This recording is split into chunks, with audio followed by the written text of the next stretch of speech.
Ito yung tatlong step para makapag-umpisa ka dito sa OBA. So ano nga ba ang OBA?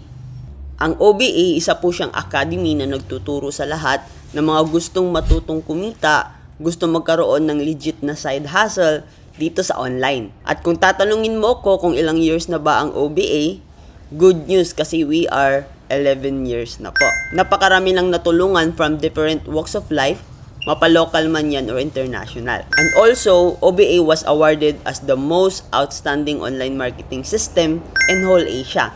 And nasama po siya sa first Asian Sterling Awards. Dun pa lang makikita mo na legit ang OBA. Unang kailangan mo lang dito is sariling gadget na magagamit. It's either Android, iPhone, or laptop. Di baling luma as long as nagagamit. Pwede na yon.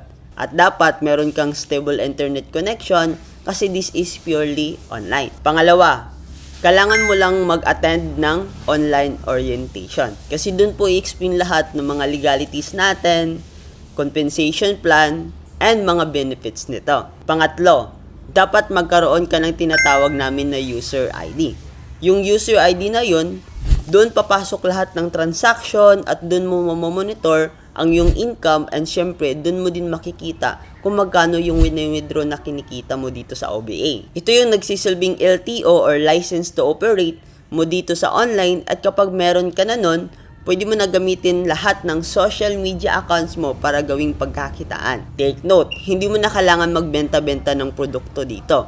Hindi mo na din kailangan maghabol ng quota para kikita ka dito. Kasi hindi naman ito online selling or dropshipping. Basically, ang gagawin mo lang just purely copy and paste gamit ang sistema ng copy and earn ng Online Business Academy.